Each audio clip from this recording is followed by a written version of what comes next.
네, 오늘은 우리가 어찌할꼬 라는 제목으로 하나님 말씀 증거할 때 많은 은혜 받으시기를 바랍니다. 성경은 우리더러 낮아져야 된다고 말씀을 하고 있습니다. 그래서 성경 창세기부터 요한계시록에 이르기까지 우리가 인간으로서 하나님 앞에 대하는 가장 중요한 덕목 중에 하나가 겸손입니다. 왜 겸손해야 되는가?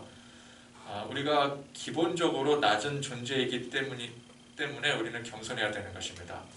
전능하신 하나님께서 세상 모든 피조물들을 창조를 하셨는데 하나님 앞에 모든 피조물들은 지극히 낮은 존재인 것입니다. 그러니까 낮은 존재가 낮기 때문에 낮추는 것은 당연한 이치입니다. 우리 대한민국 군대의 계급 체계에서 가장 낮은 직급이 무엇입니까? 병사들 아니겠습니까? 일명 쫄병이라고 불려지는 2등병부터 쭉 병장에 이르기까지 이게 가장 낮은 직급이고요. 그 다음에 이제 부사관, 그다음에 장교, 또 장교들 내에서도 위관급, 영관급 이렇게 나눠지게 되고 또 그 최종 위가 장성급입니다. 근데 이제 제일 밑에 쫄병들 그냥 군대 체계에서 보면은 그냥 쫄이거든요. 근데 또 그 쫄 안에서도 보면은 나름 또 계급이 나눠져 있습니다. 2등병부터 병장에 이르기까지. 근데 그래봤자 다 쫄병들입니다. 똑같은 쫄병이에요. 그런데 쫄병인 주제에 그 안에서도 뭐 하루 자기가 먼저 왔다고 혹은 뭐 일주일 먼저 왔다고 또 군대 짬밥 조금 더 먹었다고 거기서 또 하늘 같은 행세를 합니다. 그죠? 거기서 하늘과 땅이 나눠져요. 병장은 하늘이래요. 고참은 하늘이래. 그래가지고 막 갈구고 그러지 않습니까? 사람을 사람답게 대하지 않고. 근데 그런 모습을 저 위에 있는 장성급 원스타, 투스타, 쓰리스타들이 보면 얼마나 우습겠습니까? 그죠? 저것들 뭐하냐? 지들이 그래봤자 다 쫄병들인데. 그죠? 그러니까 우리 인간이 아무리 뭐 우리들끼리 막 스스로를 높이고 또 그 높인 것 때문에 또 남을 막 멸시하고 자기 자랑을 한없이 늘여놓아도 전능하신 하나님 보시기에는 참 우스운 일들인 것이죠.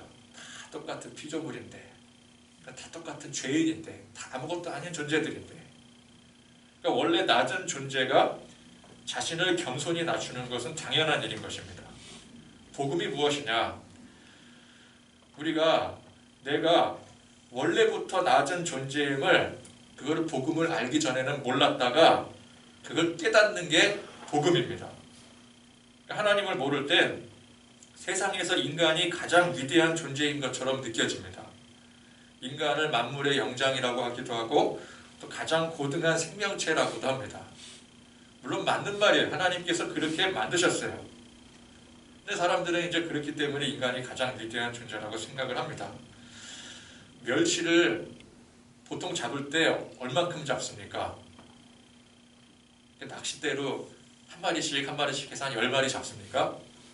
멸치를 그렇게 잡지 않죠. 그냥 뭐 한 번에 막 수천 마리 이상씩을 멸치를 잡지 않겠습니까? 근데 그렇게 잡아도 되는 이유가 무엇입니까? 그거를 멸치, 그 수천 마리의 멸치보다 훨씬 더 위대한 인간의 식량으로 먹기 때문에 잡아도 되는 거예요. 아무리 뭐 자연이 위대하다, 뭐 인간은 그 자연 앞에는 보잘것없는 존재다, 그렇게 주장하는 사람도 우리 인간이 살기 위해서 동물을 잡고 또 식물을 캐 먹는 것을 당연하게 여깁니다. 그거를 뭐 예를 들어서 그 인간이 잘못한 거다 그렇게 주장하려면은 애초에 아무것도 먹질 말아야 돼요. 그죠? 먹으면 안 되는 거죠. 인간이랑 뭐 다른 피조물들이랑 동급이다라고 하면은 그 먹으면 되겠습니까? 그건 살인이 되는 건데, 예를 들어서 사람 한 목숨과 멸치 한 목숨 같다라고 주장하려면은 그 사람은 절대 멸치를 먹어서는 안 되는 거예요.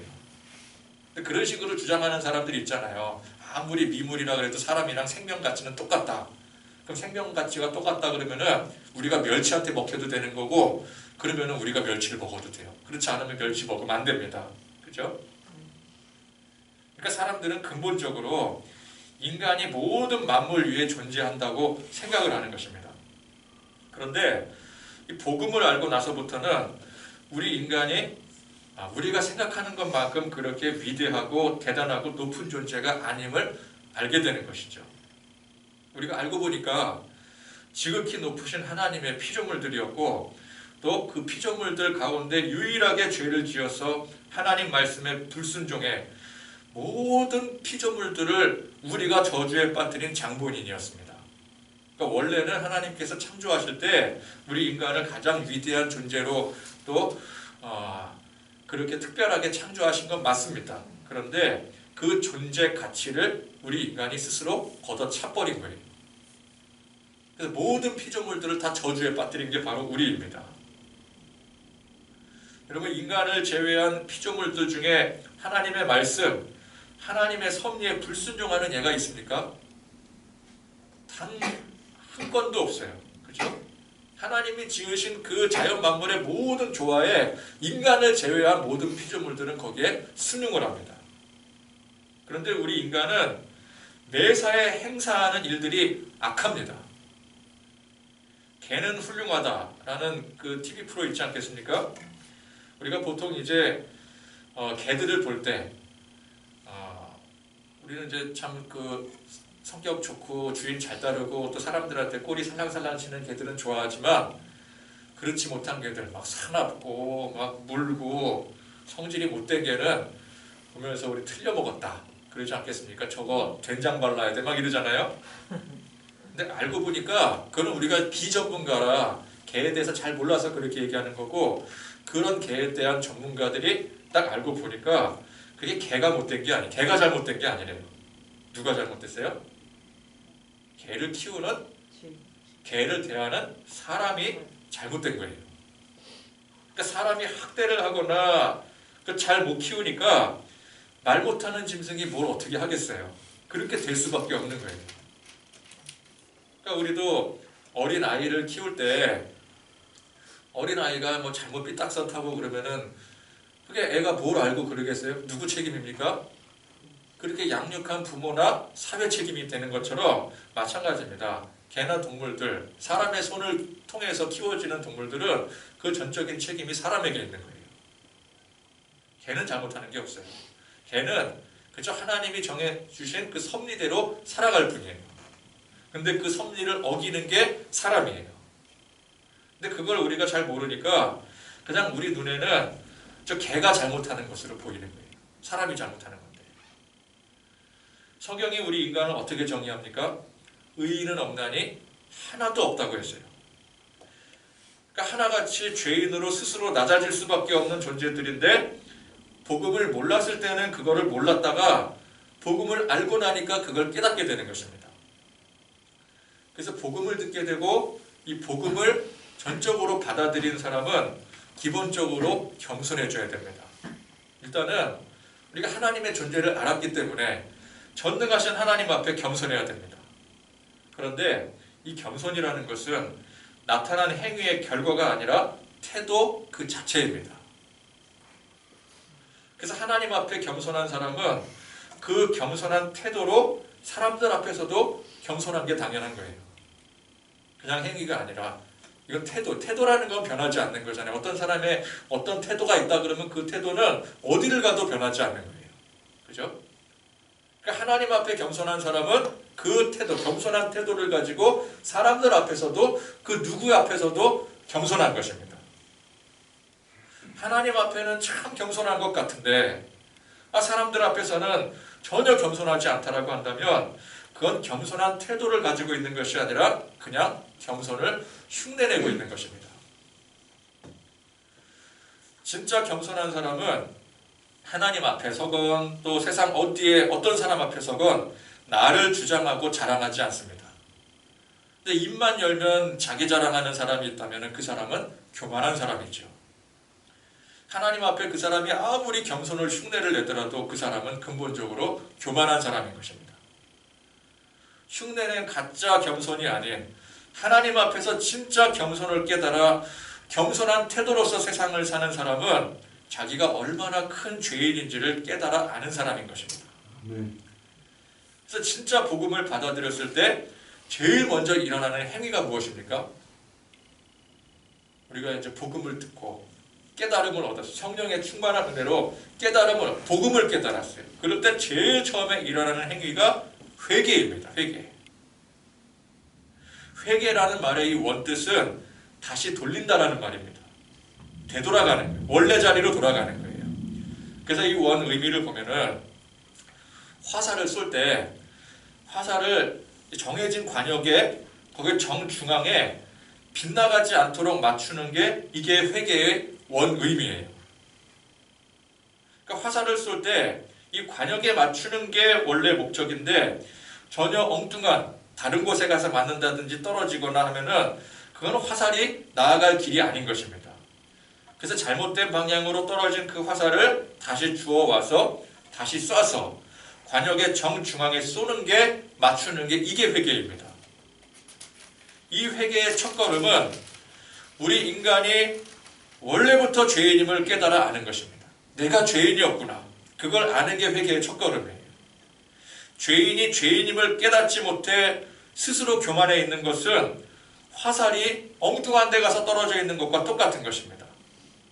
이때 잘못 떨어진 그 화살을 다시 주워서 관역 중앙에다가 쏠 때, 나는 원래부터 죄인이었구나. 몰라서 다른 데 떨어뜨렸는데 알고 보니까 주워와서 보니까 나는 죄인이었더라는 거예요. 그래서 이 사실을 깨달아서 본래대로 어디로? 정중앙의 관역으로 하나님의 방법으로 하나님의 길로 거기로 돌아가는 거예요. 그런데 이제 내가 죄인이구나. 죄를 깨닫는 것 여기까지가 끝이 아니죠. 죄인임을 깨닫고 보니까 그런 죄인을 용서하시고 십자가의 은혜를 베풀어 주신 그 주님으로 인해서 우리가 이미 하나님의 자녀가 되었고 의인이 되었다는 사실을 알게 되는 것입니다. 관역이 뭔지를 모를 때는 화살을 쏘면 아무 데나 쏴도 그게 뭐 맞는지 관역이 없으니까 모르잖아요. 근데 관역이 있다는 건 뭐예요? 내가 잘못 쐈구나. 그걸 아는 거지 않겠습니까? 그럼 그 관역이 뭐예요? 저 관역이 바로 하나님이 우리를 구원하신 은혜구나. 그것을 깨닫고 다른 데 쏘지 않고 그 관역에다가 쏠 수가 있는 거예요. 그래서 죄인인 내가 십자가의 은혜로 의인이 되었구나 라고 자각하는 것까지가 회개입니다. 그게 본래 화살이 나아가야 될 관역이에요. 용서의 은혜예요. 그렇죠? 그러니까 내가 죄인인 것을 깨달음과 동시에 그 용서의 은혜로 의인이 되었음, 하나님의 자녀가 되었음을 자각하는 것. 그러니까 이걸 알지 못하면 전혀 엉뚱한 데 떨어지거나 다른 데 가서 꽂힌 화살이 되는 것입니다.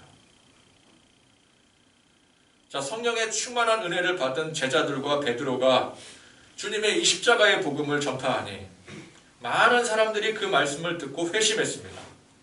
그 수가 무려 3,000명이나 되었습니다.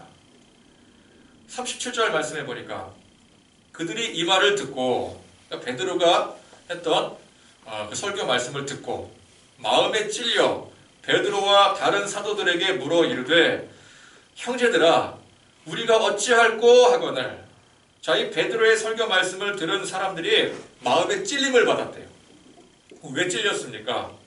36절에 그런즉 이스라엘 온 집은 확실히 알지니 너희가 십자가에 못 박은 이 예수를 하나님이 주와 그리스도가 되게 하셨느니라. 예수님을 누가 십자가에 못 박았습니까?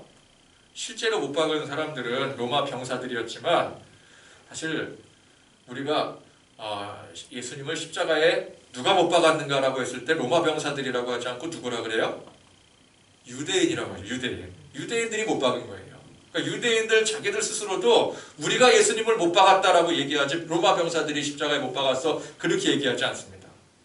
그러니까 유대인들은 우리가 예수님을 십자가에 못 박았다고 시인하는 거예요. 자기들이 그렇게 구겨서 한 거잖아요. 자, 이게 무슨 의미입니까? 전능하신 하나님께서 죄인된 우리를 불쌍히 여기셔서 득생자이신 예수 그리스도를 우리에게 보내주셨는데 근데 우리 인간이 얼마나 악하냐면은 그 하나님께서 우리를 위해 보내주신 예수님을 십자가에 못 박아 죽여버렸더라는 거예요. 그러니까 우리 모두는 입이 10개, 100개가 있다 하더라도 아무 할 말 없는 완벽한 죄인이라는 뜻입니다. 그러니까 베드로의 이 말씀을 듣고 우리가 이런 죄인이었구나. 내가 이런 죄인이었구나 라는 것을 깨달아 마음에 찔림을 얻는 것입니다. 스스로 나는 괜찮은 사람인데 그럼에도 불구하고 성경에서 나를 낮추라고 했으니까 교만하라고 했으니까 스스로 낮아져야지. 그래서 낮아지는 게 아니라 그 누구와도 비교할 수 없는 죄인이기 때문에 낮아질 수밖에 없는 거예요. 적어도 여기 모인 사람들은 그 죄에 대한 깨달음이 생겼어요. 누구랑 비교하겠어요? 우리가 전능하신 하나님께서 우리를 위해 보내주신 예수님을 십자가에 못 박아버렸는데, 내가 예수님을 죽였는데 그 찔림이 있는 겁니다. 그럼 이제 유대인들, 거기 모여있던 유대인들은 그렇다 치고, 그럼 우리는 또 어떻습니까? 우리가 예수님을 못 박은 건 아니잖아요. 그죠? 예수님이 지금 우리 시대에 와 계신다면은 우리가 간접적으로라도 예수님을 십자가에 못 박는다, 그럴 수 있겠지만, 인터넷에 댓글이라도 죽여야 된다, 비판하거나 그러면 우리가 십자가에 못 박았다, 그럴 수 있겠지만, 예수님은 우리 시대의 사람도 아니었고, 예수님을 못 박은 사람들은 그 유대인들이었기 때문에 마땅히 스스로 죄인으로 그 유대인들은 낮아지는 게 맞지만, 우리가 예수님을 못 박은 게 아니니까 우리는 그렇게까지 할 필요는 없지 않겠는가? 우리 그 정도 죄는 아니지 않겠는가? 우리가 살면서 그래도 거짓말도 하고 남의 돈도 떼어먹고 죄 지은 거는 있어도 유대인들처럼 그렇게 예수님을 십자가에 못 박을 정도로 그렇게 흉악한 죄를 저지르진 않지 않았는가? 그래서 어떤 사람은 나는 평생 법을 잘 지키고 살았노라고, 난 법 없이도 살 사람이라고, 세상에 착한 일도 많이 하고 이렇게 기부도 많이 했고 남도 많이 도와줬고 정말 누구보다 성실하게 살았으니 사실 나는 죄인이랑은 좀 거리가 먼 사람이야. 나는 의인에 가까운 사람이다. 그렇게 생각하는 사람들 많이 있죠. 그죠? 착하고 성실하게 사는 사람들은 보통 그런 마음을 갖는 사람들이 많습니다. 나 정도면 괜찮지. 물론 다른 사람들 앞에서 그걸 잘 표현하지는 않아요. 겸손한 모습을 보여야 되니까. 근데 그 마음속 은연 중에 나 정도는 되어야지. 나 정도는 돼야지. 라는 그런 자각들이 있어요. 근데 사람을 해치거나 범죄 행위를 대놓고 저지른 사람들은 저 사람들이야. 죄를 많이 짓고 살았으니까 저런 사람들은 그냥 통해 자복하고 자기 죄를 뉘우치고 회개를 해야 되겠지만 나는 그런 사람이 아니라고 스스로의 의의를 주장하는 사람들이 참 많이 있습니다. 근데 사실 그런 사람들뿐만 아니라 우리 전부가, 우리 모두가 사실은 우리 내면 속에 남을 지적하기를 참 좋아해요. 그렇지 않습니까? 겉으로는 잘 표현하려고 하지 않겠지만 은근히 뒤에 가서 남을 지적하고 딴소리하고 그러잖아요. 다른 사람이 잘못한 것은 그렇게 민감하게 잘 보여요. 내가 잘못하는 거는 잘 안 보이는데 다른 사람이 뭐 하나 잘못하면 그게 그냥 그렇게 눈에 밟히고 잘 보이는 거예요. 요즘에 연예인들이나 스포츠 스타가 유행처럼 이 사람 저 사람 계속 기사가 나오면서 그 학창 시절에 학폭 행위를 했다고 요즘에 또 유행하는 말도 이상한 말 있대요. 가스라이팅이라고. 그 말까지 들먹여가면서 그거랑 그 사건 보니까 전혀 의미가 맞지가 않는 건데, 가스라이팅은 그 세뇌시키는 거 아니겠습니까? 교주가 세뇌시키는 거. 그런 것까지 들먹여가면서 나 피해당했다. 저 연예인한테 피해당했다. 그런 게 지금 계속 유행처럼 번지고 있잖아요. 그러면 이제 거기에 득달같이 달려들어서 같이 비판을 합니다. 저래가지고 저럴 줄 알았다 그러고 근데 그렇게 비판을 하는데 정작 본인이, 자기 자신이 학교 다닐 때 학폭 행위를 하고 살았던 것은 기억에도 없어요. 여러분 한번 우리 학창 시절 한번 돌이켜 보세요. 그렇게 말하는 학폭 행위 하지 않았다라고 자신할 사람이 어디 있겠어요? 나는 하지 않았다라고 생각하는데 피해본 사람이 나오면 어떻게 할 거예요? 근데 그런 건 전혀 생각하지 않아요. 남이 잘못한 것만 그렇게 꼬집는 거예요. 우리가 남을 지적할 때 손가락으로 이렇게 지적을 하지 않습니까? 근데 이 손가락으로 지적하는데 세 손가락은 나를 향해 있다는 것을 우리가 알아야 됩니다. 그러니까 베드로 설교의 핵심, 즉 복음의 핵심이 무엇입니까? 예수님을 십자가에 못 박은 그 당시 유대인들뿐만 아니라 우리를 포함한 모든 사람들은 전부 다 똑같은 죄인이라는 거예요. 예수님을 못 박았기 때문에 그 사람들은 특별히 죄인이 아니라 우리도 다 그냥 똑같은 죄인이라는 뜻입니다. 나는 잘못한 게 없는데 이게 아니라 나도 똑같이 잘못했구나 이래야 되는 것입니다. 그래서 마음에 찔림을 받은 사람들이 베드로와 다른 사도들에게 물었습니다. 형제들아, 우리가 어찌할꼬? 여러분, 이게 자연스러운 반응입니다. 정말 죄 지은 사람의 자연스러운 반응이에요. 아, 제가 잘못했습니다. 그렇게 했으면은 잘못했다고 시인했으니까 이제 된 거다. 그리고 땡이 아닙니다.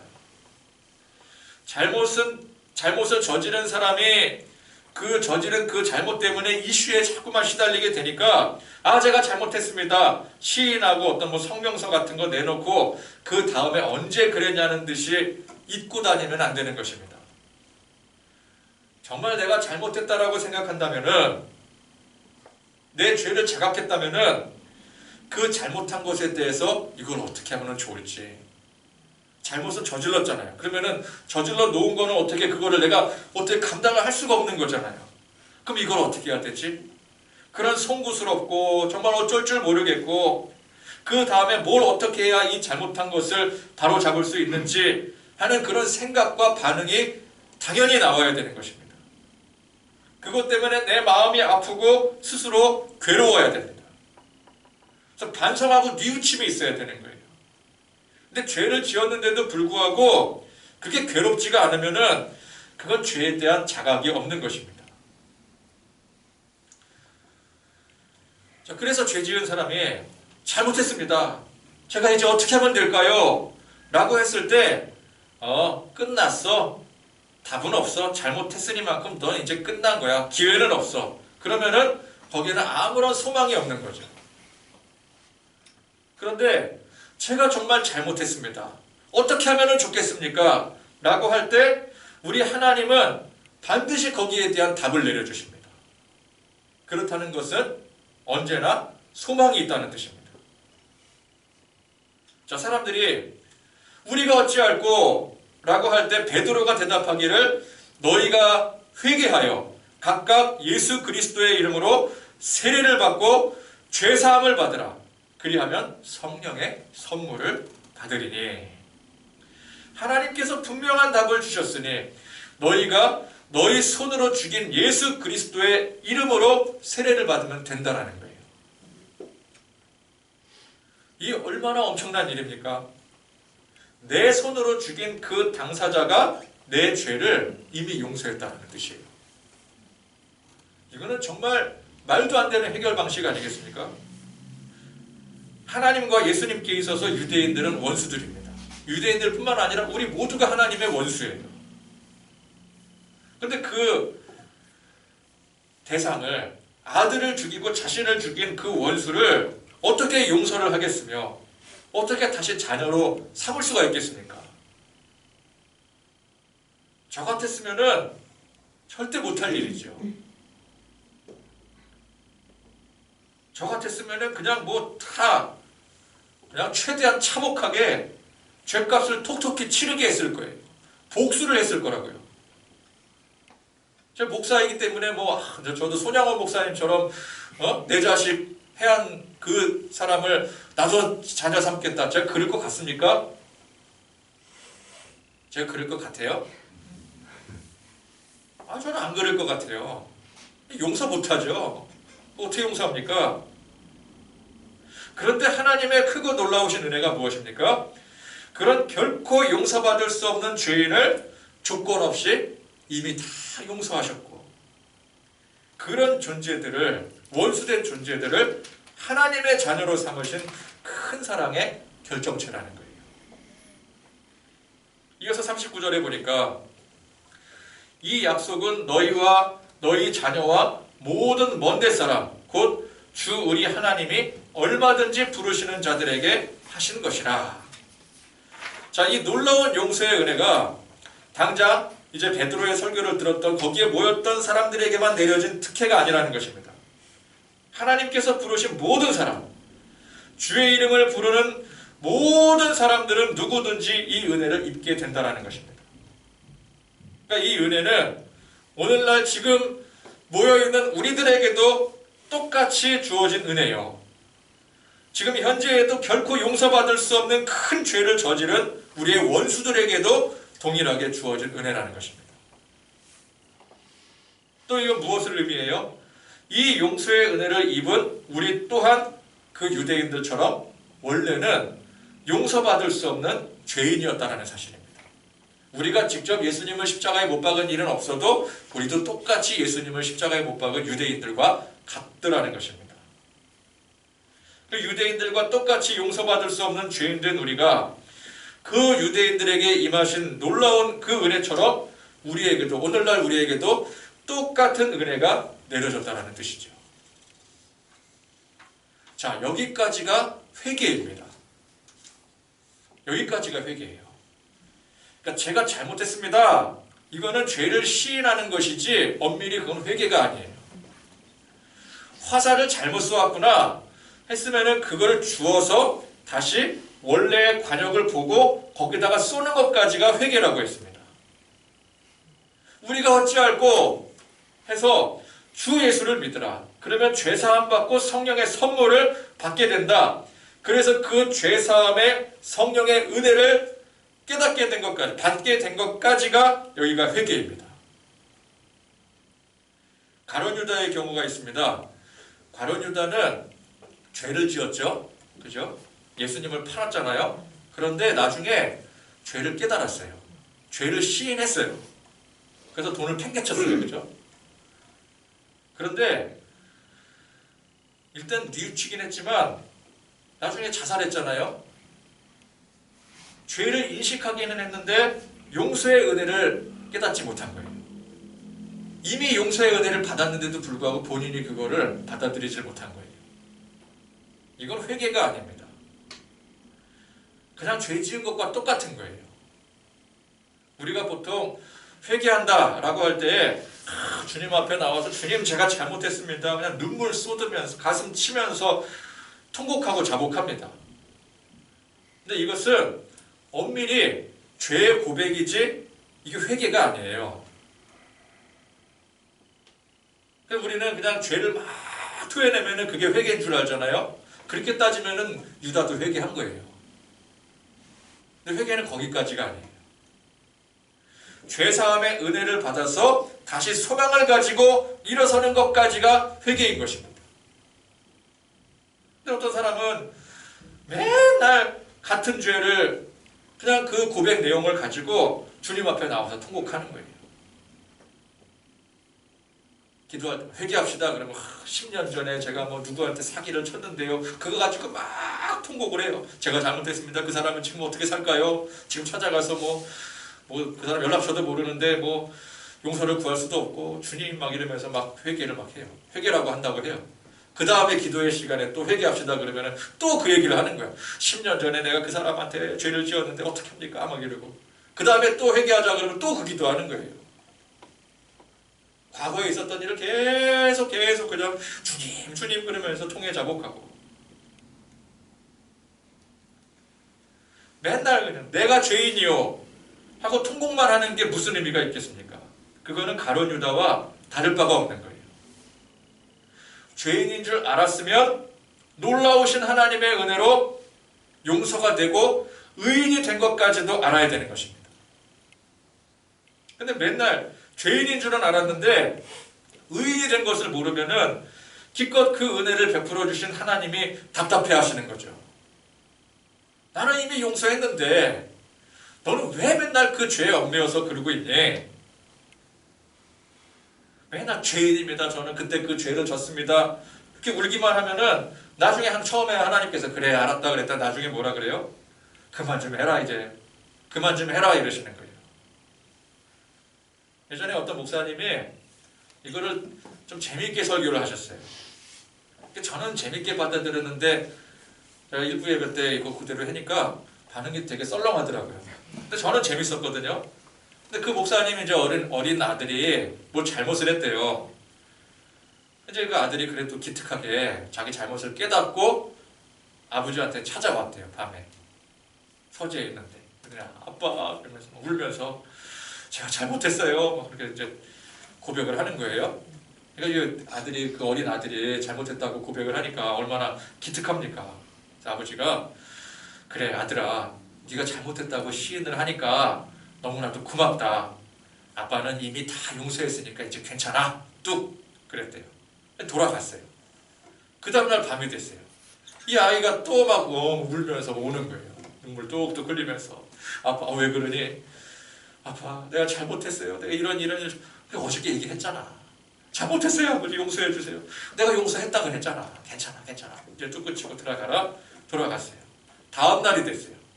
다음 날이 됐는데 이 애가 또 찾아오는 거예요. 달기똥 같은 눈물을 뚝뚝 흘리면서 아빠 잘못했어요. 그럼 이 아빠가 어떻게 하겠습니까? 어떻게 할 것 같아요? 맞아야지. 그럴 때는 잘못했으면은 이제 그만 용서 받고 돌아가 이러는 거죠. 내가 용서했대 또 퍽퍽 때려드려요. 그러니까 우리가 죄인으로서의 분명한 자각이 있어야 됩니다. 죄책감이 있어야 돼요. 그렇죠? 죄를 시인할 줄 알아야죠. 그런데 죄책감에 사로잡힌 삶을 살아서는 안 되는 것입니다. 죄책감에 사로잡혀 있다는 것은 아직도 그 죄에 사로잡혀 있다는 것과 똑같은 거예요. 우리는 예수 믿어서 죄에서 자유를 얻은 자유민이 되었습니다. 자유민은 자유민답게 살아야 되는 거예요. 그것이 처음에는 죄책감을 가지고 죄책감 때문에 겸손해졌다가 은혜 받고 죄가 해결되어서 다시 교만해져야 된다. 그런 뜻이 아닙니다. 근데 실제로 그런 태도로 사는 사람들이 또 얼마나 많습니까?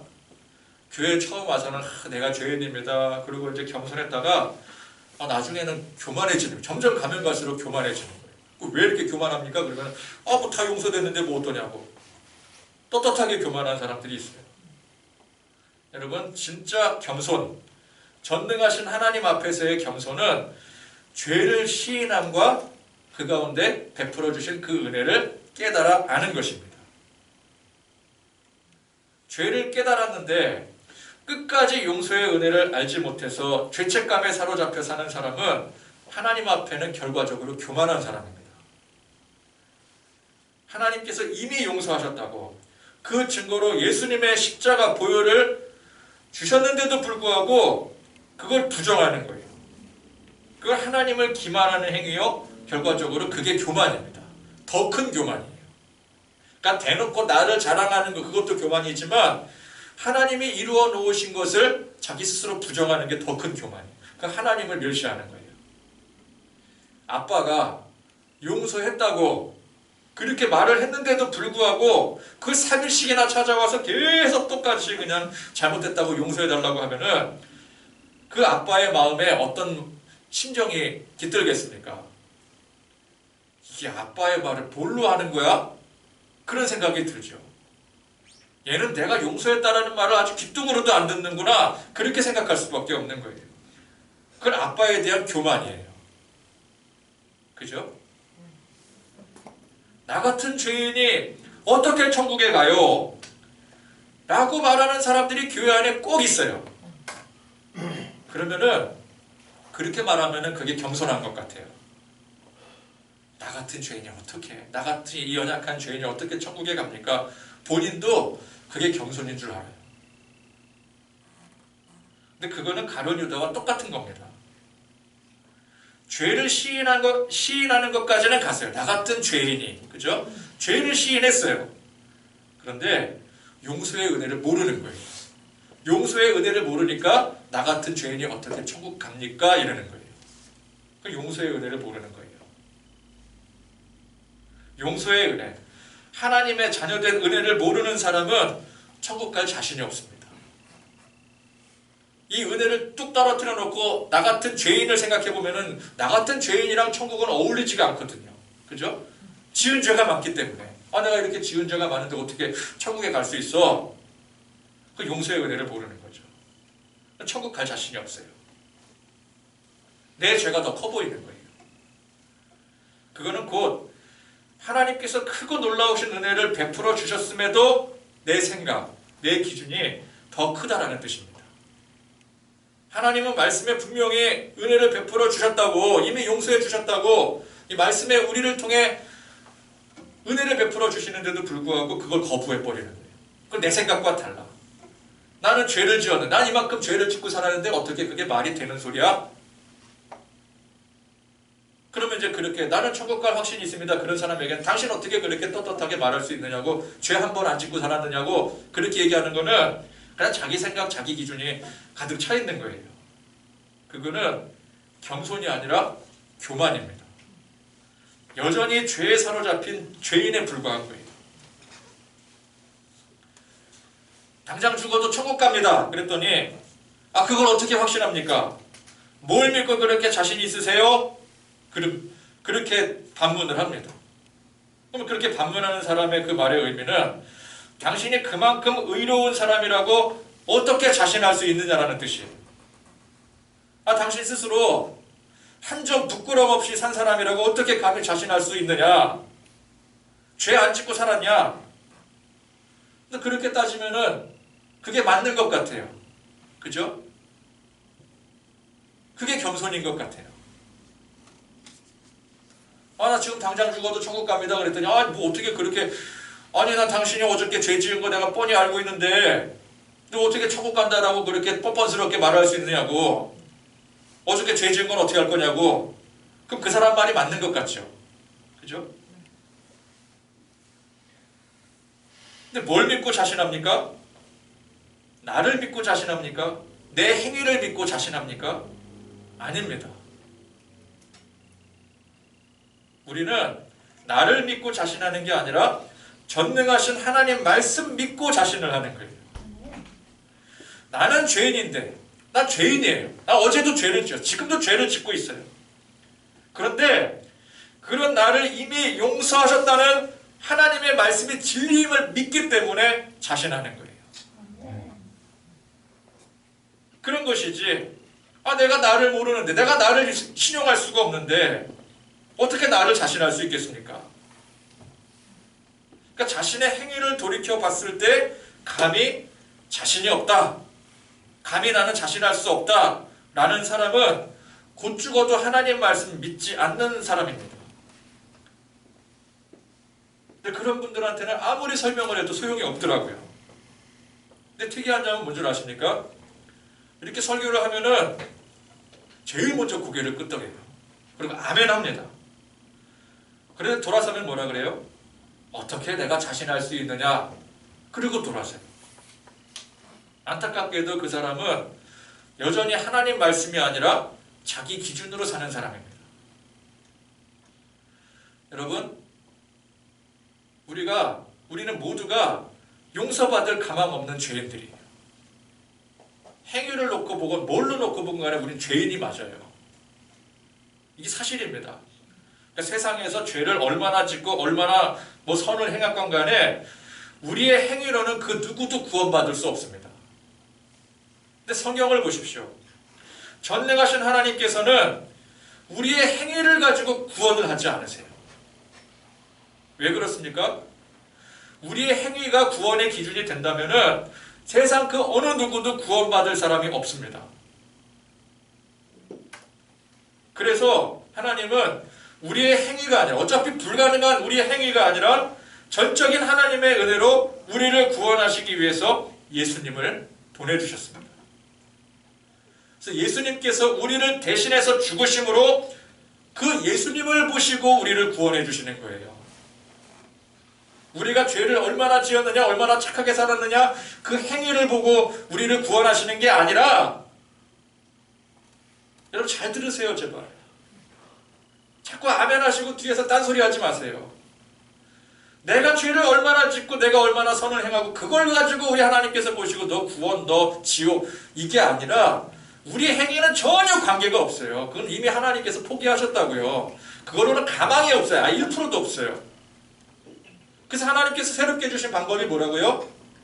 예수님의 십자가예요. 예수님의 십자가를 보시고 우리를 구원해 주시는 거예요.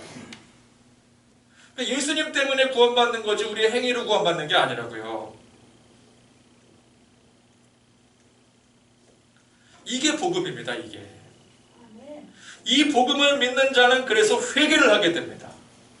회개가 뭐라고요? 다시 돌아가는 거예요. 하나님의 품으로 돌아가는 거예요. 그리고 그 사람은 하나님의 자녀가 되는 권세가 주어지는 것입니다. 내가 아무리 죄를 짓고 지금까지 죄를 짓고 앞으로도 죄를 짓고 살아갈지언정 우리는 지금 죽어도 천국 가는 거예요. 그게 교만한 게 아니라고요. 그게 겸손한 거라고요. 사람들은 잘못 생각하고 있어요. 지가 묵어 잘났다고 지금 천국을 저렇게 자신만만하게 갈 수 있다 그러는 거, 저 교만한 거지. 근데 그렇게 말하는 사람이 그게 교만한 거예요. 하나님을 모르기 때문에. 그래서 예수 믿은 사람은 자신의 죄를 자각하고 겸손히 낮아집니다. 낮아지려고 애써서 노력해서 낮아지는 게 아니라 원래부터 낮은 존재임을 깨닫게 되었으니 당연히 낮아지는 거예요.